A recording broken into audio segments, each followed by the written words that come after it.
stand up on dock.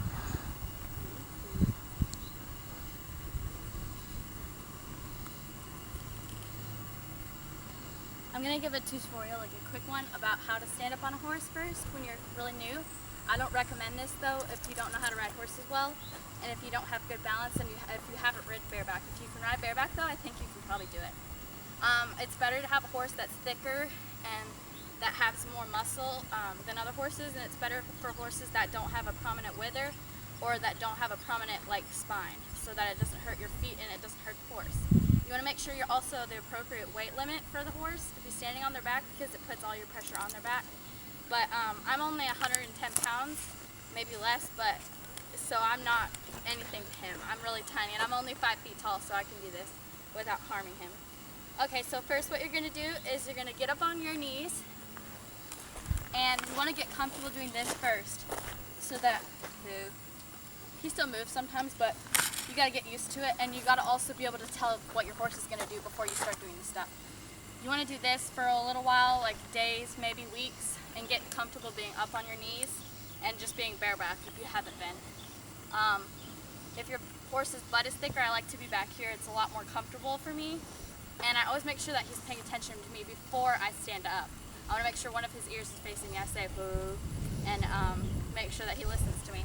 When you first start, you want to always hold your reins so that if anything happens, you can control them, and you always want to make sure you have on a bridle and a bit, because that way you can control your horse better. But if your horse is really good like mine, I can even ride him and do stuff with him in a halter and a lead rope. So once you get up on your knees, then you're going to stick up one foot, and then you're going to get comfortable to doing that for a while and make sure your horse listens to you. He can do anything at any moment. He's unpredictable. He's a horse, an animal, and he knows I'm talking right now. Stop. Boo. And I'm just going to get comfortable like this. Then you're going to get comfortable being like this, being like a frog. Oh. Then when you get comfortable with that, make sure he stands. Then you can start getting down like this, but making sure that you can hold on to mane. If you feel more comfortable, hold on to their mane. Can you get on the side a little bit so I can show them like all angles? Thank you.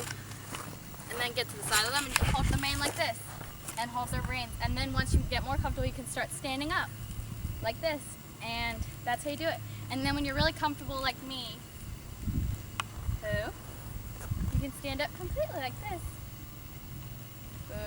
Make sure your horse's ears are facing you though. Even though I've been doing this a lot, I'm still uncomfortable at times, and I just want to make sure my horse is always paying attention. And then you can stand like that. And then when you get really good, you can stand on one foot. I still don't do that though. I also do different stuff like this for fun. Just like putting my legs up and stuff. Sit in different ways. I ride him side saddle a little bit. Walk. And then you get comfortable doing stuff like this. You do stuff like this. I can't stand up riding, but you get comfortable doing different stuff like this with your horse when you really work with them. It's easier when you have a horse that's thicker too. And then when you really trust them, you can do stuff like this.